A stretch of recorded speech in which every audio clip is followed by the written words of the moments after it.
జై తెలుగుదేశం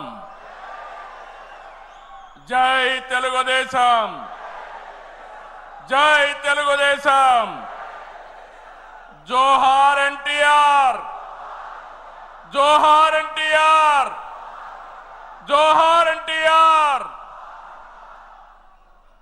వేదిక పైన వేదిక ముందర ఆసీనులైనటువంటి నాకు ప్రాణ సమానమైనటువంటి తెలుగుదేశం పార్టీ కుటుంబ సభ్యులందరికీ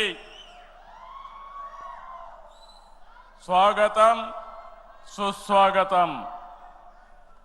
పత్రికా విలేకరులకి మనస్ఫూర్తిగా స్వాగతం.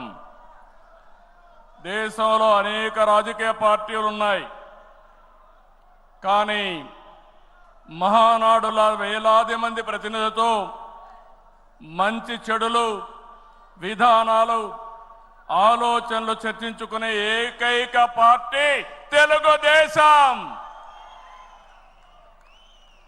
ప్రతిపక్షంలో ఉన్న అధికారంలో ఉన్న మహానాడు అంటే అదే జోరు అదే హోరు. మీ ఉత్సాహం చూస్తే నా మనసు ఉప్పొంగుతా ఉందని చెప్పి తెలియజేస్తున్నా. రాయలసీమలో మహానాడు అంటే తిరుపతిగా ఉండేది.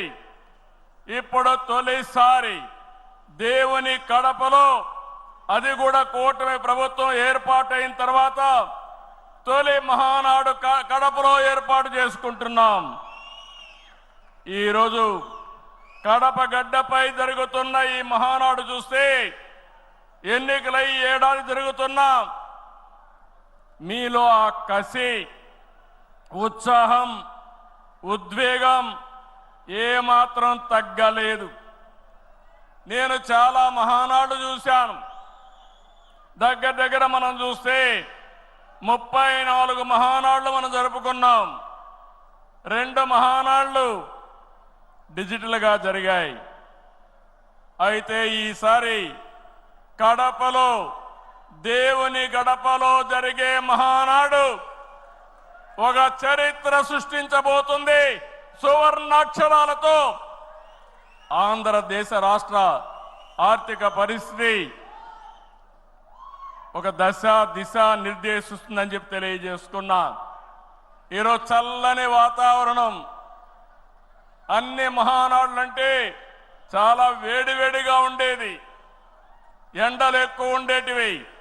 ఒక ప్రశాంతమైన వాతావరణంలో, ఆహ్లాదకరమైన వాతావరణంలో ఈరోజు కడపలో మహానాడు జరుగుతా ఉంది. ఉమ్మడి కడప జిల్లాలో 10 స్థానాలకు గాను 7 స్థానాలు గెలిచాం. మన సత్తా చాటాం.